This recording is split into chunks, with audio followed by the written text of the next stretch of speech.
नमस्कार, आपकी बात में स्वागत है आप सभी का। मैं हूं हितेश व्यास। हमारी आज की खास पेशकश है आह, आंसू और आदिवासी।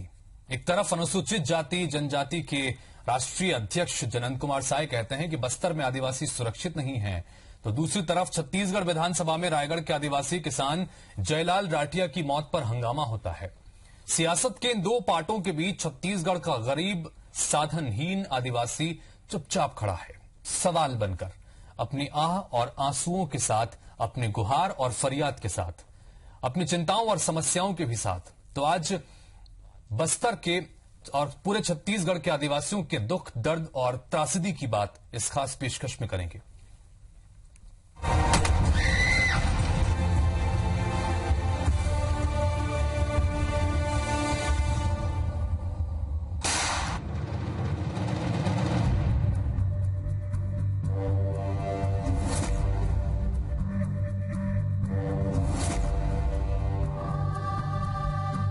जयलाल राठिया,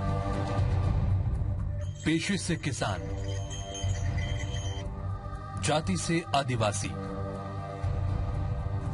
निवासी कुनकुनी गांव, ब्लॉक खरसिया, जिला रायगढ़। न कोई बड़ी बीमारी न हादसा, अचानक उसकी मौत हो गई। जयलाल राठिया की मौत एक राजनीतिक मुद्दा बन गई है। विधानसभा में सोमवार को कांग्रेस ने उसकी मौत को लेकर हंगामा भी किया। दरअसल जयलाल राठिया 50 करोड़ के कुनकुनी आदिवासी घोटाले का याचिका करता था। उसने डीबी पावर और वेदांता कोल लॉजिस्टिक कंपनी के खिलाफ याचिका दायर की थी, लेकिन इस अहम मामले में कोर्ट की कार्रवाई आगे बढ़ती उससे पहले ही जयलाल राठिया की संदिग्ध हालात में मौत हो गई। जयलाल राठिया की मौत अब एक सवाल बनकर हमारे सामने खड़ी है। अकाल मौत का शिकार होने वाला अकेला आदिवासी नहीं है जयलाल राठिया। बार बार लगातार आदिवासी इसी तरह निशाना बन रहा है। कभी सरगुजा में मीना खलखो को फर्जी मुठभेड़ में मार दिया जाता है, तो कभी कांकेर और बीजापुर में नाबालिग छात्राएं रेप की शिकार हो जाती हैं।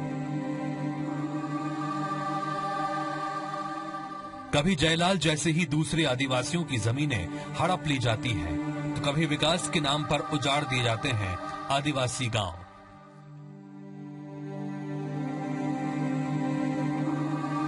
बस्तर में नक्सल हिंसा की आग ने सबसे ज्यादा आदिवासियों को ही झुलसाया।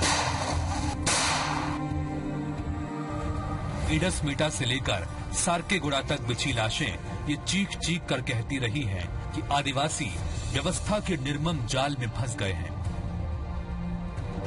आदिवासियों के लिए योजनाएं तो बना दी जाती हैं, पर क्या उनके मुद्दों को, उनके सवालों को, उनकी समस्याओं को संजीदगी से एड्रेस किया जाता है? क्या सामाजिक, आर्थिक और राजनीतिक धरातल पर आदिवासियों को उनकी वाजिब जगह दी जा रही है? सबसे बड़ा सवाल, क्या छत्तीसगढ़ में आदिवासियों की गुहार और फरियाद सिस्टम सुन पा रहा है? अगर हाँ, तो आदिवासियों के आंसू और आह देखकर भी व्यवस्था की पलकें क्यों नहीं भीगती? Bureau report, IBC 24।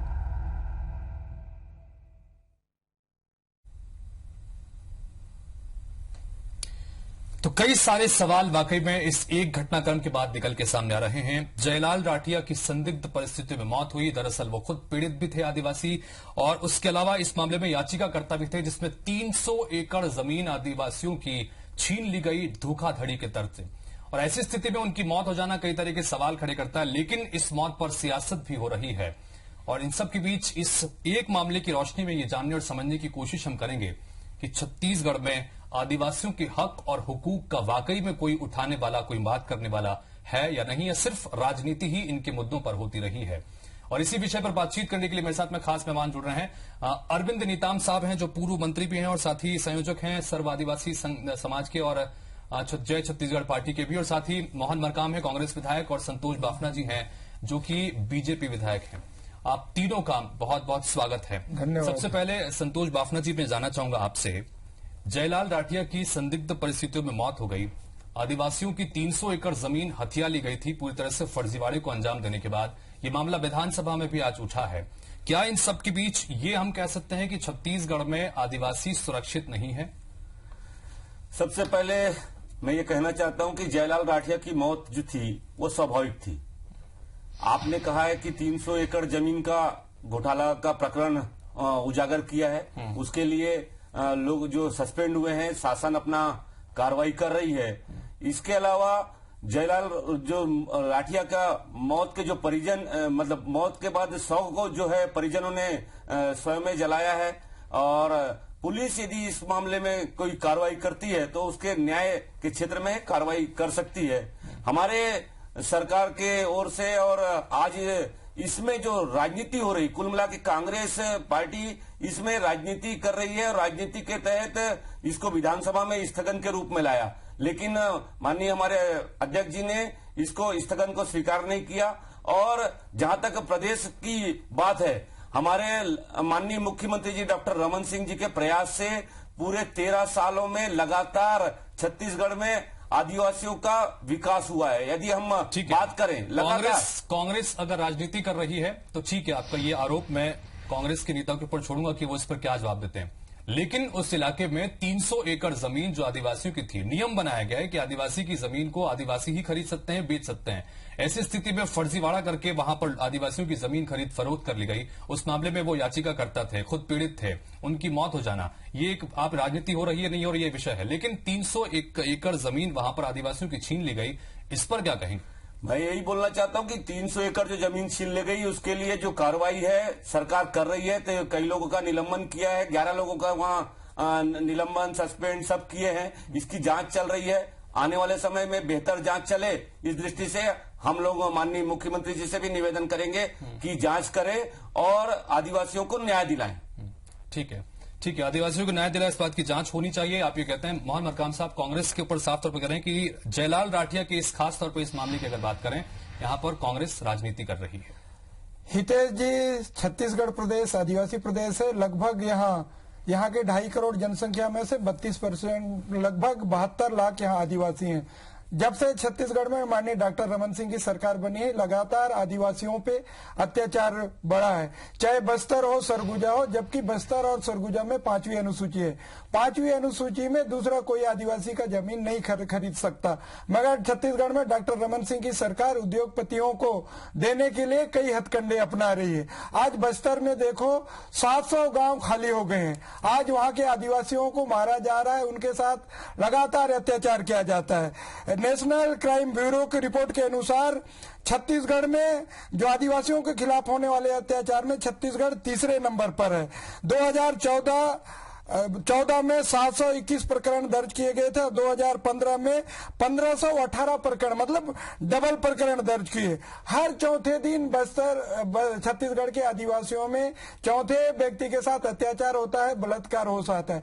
Doctor Raman Singh के सरकार में छत्तीसगढ़ के आदिवासी सुरक्षित नहीं है, लगातार हत्याओं का दौर चल रहा है, चाहे पेद्दागेदुल हो, चेन्नागेलूर हो, वहां महिलाओं 16 महिलाओं के साथ बलात्कार हो जाता है, मगर डॉक्टर रमन सिंह की सरकार उनको रोकने में असफल हो रही है। जबकि रायगढ़ में जो राठिया की बात कर रहे हो, 300 एकड़ जो आदिवासी की जमीन है, उसको जो जिनके मंत्री के आदमियों के ऊपर एक इशारा शक का सुई घूम रहा है, उसमें सरकार क्यों जांच नहीं कर सकती? इसलिए लगातार बस्तर में हो चाहे सरगुजा में हो, आदिवासियों की जमीन छीनने का एक बहुत बड़ा षड्यंत्र रच रहा है। संतोष बापना जी, गंभीर आरोप की रमन सरकार में आदिवासी सुरक्षित नहीं है, सीधे तौर पर यहाँ पर कांग्रेस का आरोप है। वो काम नेशनल क्राइम रिकॉर्ड्स के ब्यूरो के जो आंकड़े हैं वो भी बताते हैं कि छत्तीसगढ़ में आदिवासियों के खिलाफ अपराध के मामलों में तीसरे नंबर पर छत्तीसगढ़ देश में है, क्या कहेंगे?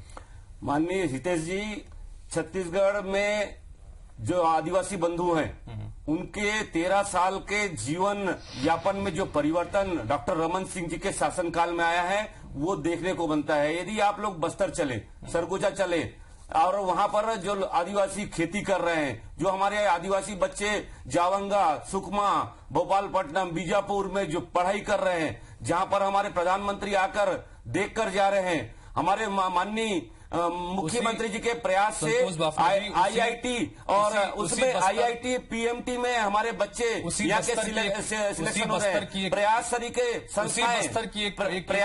संस्थाएं यहाँ पर प्रयास है हो रहा है। ये 13 साल के डॉक्टर रमन सिंह के कार्यकाल में हो रहा है। इससे पहले भी जो मुखिया थे उन्होंने आदिवासियों के चेहरे पे कालिक पोतने का काम किया। ठीक है, इस बात से आप इनकार नहीं कर सकते। ठीक है, और उसी बस्तर की एक कड़वी सच्चाई वहां के हो रहे पलायन को है, और ये किसी कांग्रेस के नेता ने या मीडिया के किसी आदमी ने नहीं कही है। ये स्वयं नंद कुमार साय, जो इस समय राष्ट्रीय जनजाति आयोग के अध्यक्ष हैं, वो कहते हैं कि पुलिस की प्रताड़ना की वजह से आदिवासियों ने वहां पर पलायन किया है और बड़ी संख्या में पलायन हो रहा है। इस पर क्या कहेंगे?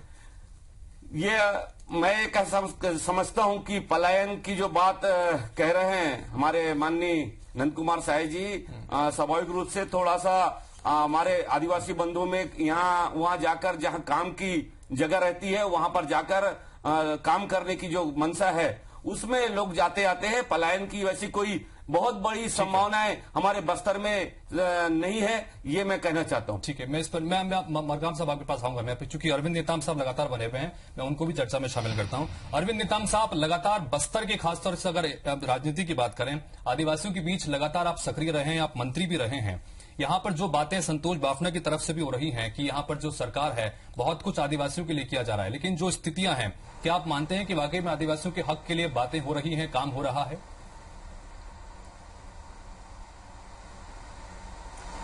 देखिए, मैं मूल बात पे जाता हूं। जब देश आजाद हुआ तो संविधान सभा बनी और संविधान सभा में संविधान बनाया गया।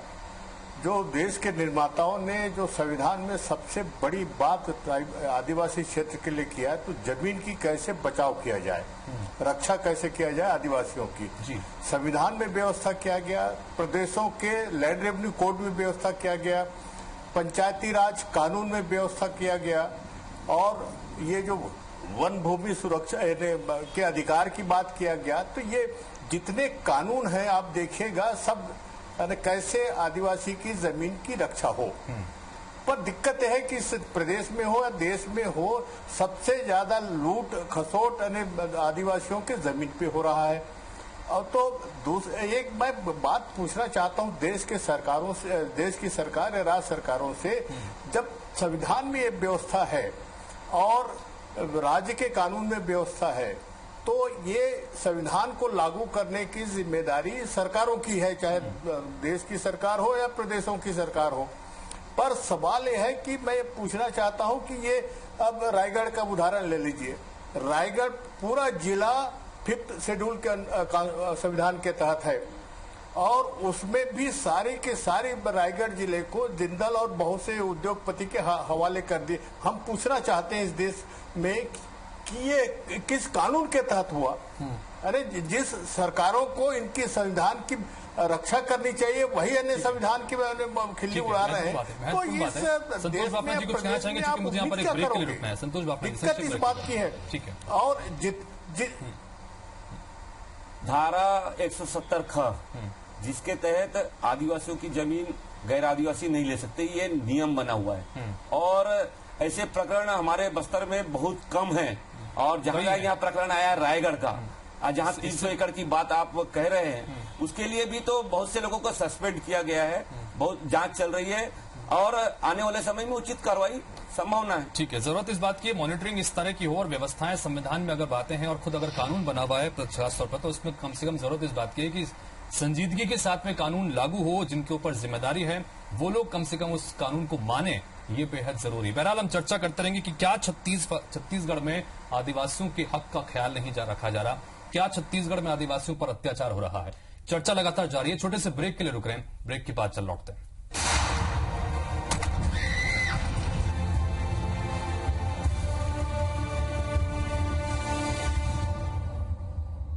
ब्रेक के बाद स्वागत है आप सभी का। आज हम छत्तीसगढ़ में बात कर रहे हैं कि क्या आदिवासी यहां पर सुरक्षित हैं, क्या आदिवासी पर अत्याचार यहां पर हो रहे हैं। चूंकि हम इसलिए इस बात को कर रहे हैं कि विधानसभा में एक मसला उठा है जयलाल राठिया की संदिग्ध मौत का। जयलाल राठिया वही हैं जिन्होंने रायगढ़ जिले में कुनकुरी और उसके आसपास 300 एकड़ जमीन जो फर्जी तरीके से आदिवासियों की हत्या ली गई, उस मामले में पीड़ित भी थे और याचिकाकर्ता भी थे, लिहाजा उनकी मौत संदिग्ध मानी जा रही है। और इसमें बीजेपी कह रही है कि यहां पर कांग्रेस जो है राजनीति कर रही है, लेकिन कांग्रेस के आरोप है कि आदिवासियों के हक का ध्यान नहीं रखा जा रहा। बहरहाल इन सब के विषय इन सब मामले में पक्ष और विपक्ष आमने सामने है। क्या वो कह रहे हैं पहले आपको सुनाते हैं, फिर आगे बढ़ते हैं।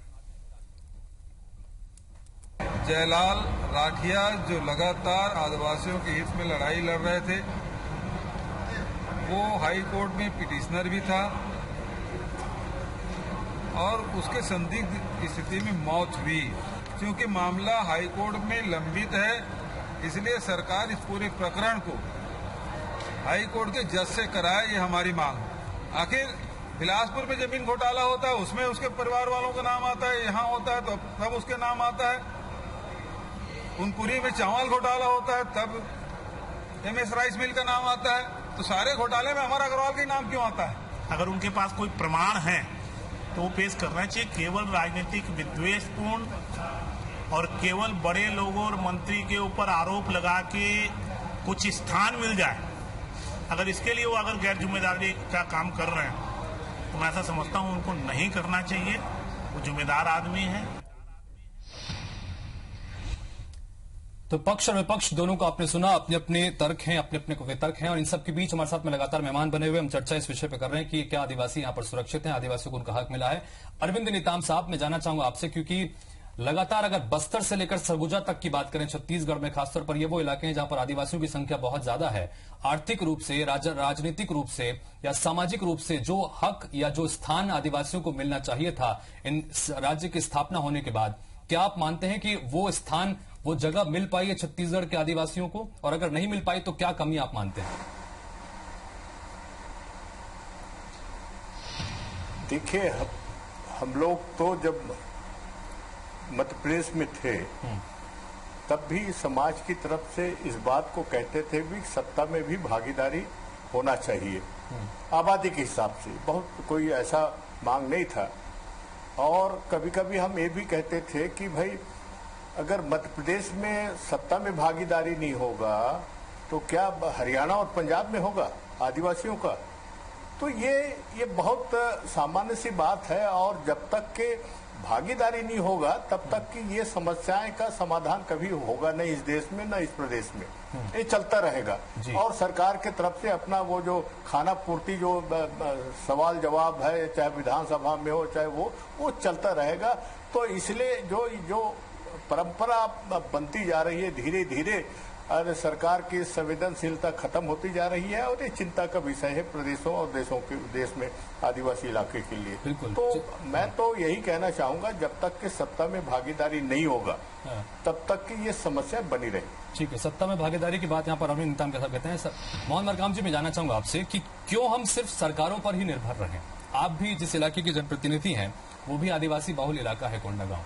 आपने अपने स्तर पर आदिवासियों के स्तर को सुधारने के लिए या फिर जो उनकी समस्याओं को पुरजोर तरीके से उठाने के लिए, सुधारने के लिए क्या कुछ कदम उठाए? आपको लगता है कि क्या सिर्फ सरकारों पर या फिर कानूनों पर निर्भर रहने के बजाय अपने स्तर पर अगर तमाम लोग भी करने लगे तो शायद वो स्तर सुधरे? हितेश जी, भारतीय जनता पार्टी के कद्दावर नेता जिसने आपने एक उल्लेख किया था, नंद कुमार साय जी ने जो लंबा अनुभव है, उन्होंने खुद कहा है कि छत्तीसगढ़ में हमारे आदिवासी सुरक्षित नहीं है। लगातार जो शासन का काम है आदिवासियों को सुरक्षा देना, वो नहीं कर पा रही है।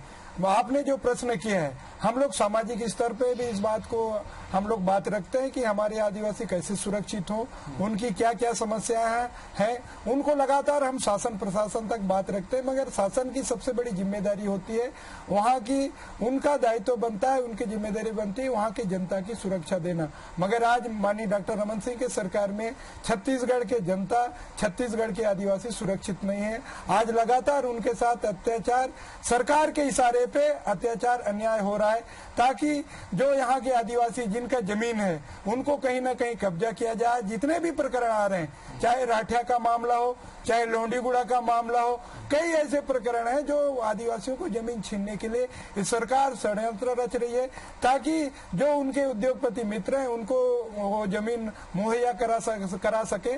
इसलिए लगातार छत्तीसगढ़ में, क्योंकि छत्तीसगढ़ अमीर धरती के हम आदिवासी गरीब लोग आज बहुत ज्यादा परेशान है।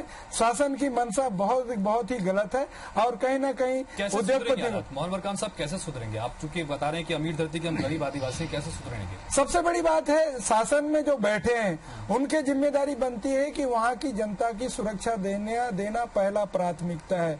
सरकार जो संवैधानिक प्रावधान है उन प्रावधानों के तहत वहाँ के आदिवासियों को सुरक्षा बने और उनके विकास में उनको मतलब आगे बढ़ाने के लिए प्रयास करे, ताकि मतलब उनको आगे आगे बढ़ सके, सामाजिक सुरक्षा मिल सके, राजनीतिक रूप से उन्हें सुरक्षा मिल सके, ये बेहद जरूरी है। चूंकि हम देखते हैं कि सरगुजा में मीना खल को जैसा मामला भी निकल के सामने आया, जहां पर नक्सली बताकर उसका फर्जी एनकाउंटर कर दिया गया। तो वहीं बस्तर में अगर आते हैं तो महिलाओं से रेप के मामले निकल के सामने आए, पेता गिल्लूर, चिन्ना गिल्लूर मामले हैं। उसके अलावा इससे पहले भी चूंकि करीब 16 महिलाओं से सीआरपीएफ के जवानों पर आरोप लगे कि उन्होंने रेप किया, और इस मामले में मानवाधिकार आयोग तक ने भी इस पर जवाब तलब किया है। तो क्या आपको लगता है कि स्थितियां बदलनी चाहिए, सुधरनी चाहिए, किस तरह से होगा? स्थितियां बदलनी चाहिए, सुधरनी चाहिए, ये इस बात में कहीं दो मत नहीं है। मानव अधिकार आयोग ने भी इसमें संज्ञान लिया है। हमारे वहां पर मानव अधिकार संगठन के कार्यकर्ता हैं, वो जब इन बातों की होती है कि ये सीआरपीएफ के लोग अत्याचार कर रहे हैं, इस बात को तो उठाते हैं। लेकिन सीआरपीएफ के जब लोग मरते हैं, अभी 12 जवान हमारे कोत्ता चेरू में मारे गए, 2 जवान परसों हमारे यहाँ पर बुरगुम में शहीद हुए। इन लोगों के जब शहीद होने के मामले बनते हैं, ये भी भारत के नागरिक हैं, इनके शहीद होने पे कोई भी बात वो नहीं उठाते हैं। ये मानव अधिकार जो संगठन है, उनके जो कार्यकर्ता हैं, उनका दोहरा चरित्र बस्तर के बारे में दिखाता है। मैं आपको ये कहना चाहता हूँ हितेश जी कि छत्तीसगढ़ में हमारे जो आदिवासी बंधु हैं, डॉक्टर रमन सिंह के राज में बहुत ज्यादा योजनाएं हमारे, हम सिर्फ आदिवासी लोगों की बात करेंगे। हमारे आदिवासी समाज, शिक्षा, स्वास्थ्य, आदिवासी समाज, खाद्यान्न अधिकार हो, वन भूमि का पट्टा हो, लगातार ऐसे कई काम, रोड का मामला, पीने के पानी का मामला। आदिवासी समाज सिर्फ एक वोट बैंक है, या वाकई में इन लोगों की भी चिंता सरकार को है या विपक्ष को है? किसी को भी हमें हमारे यहाँ पर भारतीय जनता पार्टी के लोग कभी भी वोट बैंक के बात करके राजनीति नहीं करते, इनको मानव समझ के ही काम करते हैं। हमारे स्वर्गीय बलिराम कश्यप जी ने इनकी लगातार मांग को उठाया, लगातार वन भूमि का पट्टे की बात यदि भारतवर्ष में किसी व्यक्ति ने पहले उठाया, वन भूमि का पट्टा मिलना चाहिए, तो बलिराम कश्यप जी ने उठाया। ठीक है, हमारे लोगों को 2 लाख लोगों को बस्तर में वन भूमि का पट्टा मिला। मरकाम साहब, आपसे भी यही सवाल है। हितेश जी, आदिवासियों की चिंता कांग्रेस पार्टी को रहेगी और आगे भी रहेगा, क्योंकि जो कानून प्रक्रिया संविधान में व्यवस्था किया 5वीं अनुसूची में, आदिवासियों का जमीन दूसरा गैर आदिवासी नहीं कर सकता। आज लगातार आदिवासियों का जो अधिकारों का हनन कर रहा है, डॉक्टर रमन सिंह की सरकार लगातार आदिवासियों का हनन कर रहा है। आज हम देखते हैं उनके कानून जो प्रक्रिया है उसको भी समाप्त करने का प्रयास किया जा रहा है। आरोप लगातार होता रहा है और सिर्फ राजनीतिक मुद्दे के तौर पर और सिर्फ एक वोट बैंक की तरह ही आदिवासियों को देखा जाता रहा है। इसमें कोई दो राय नहीं है। आदिवासियों के हक और हुकूक की संजीदगी से आवाज उठाने की जरूरत है, और उनके हक में अगर कुछ कानून बने हुए हैं तो कानून का इम्प्लीमेंटेशन सही तरीके से हो रहा है या नहीं हो रहा है, इसकी मॉनिटरिंग किया जाना बेहद जरूरी है। आप तीनों स्टूडियो में इस चर्चा में शामिल हुए, तीनों का बहुत बहुत शुक्रिया। इसी के साथ फिलहाल इस बुलेटिन में इतना ही। नमस्कार।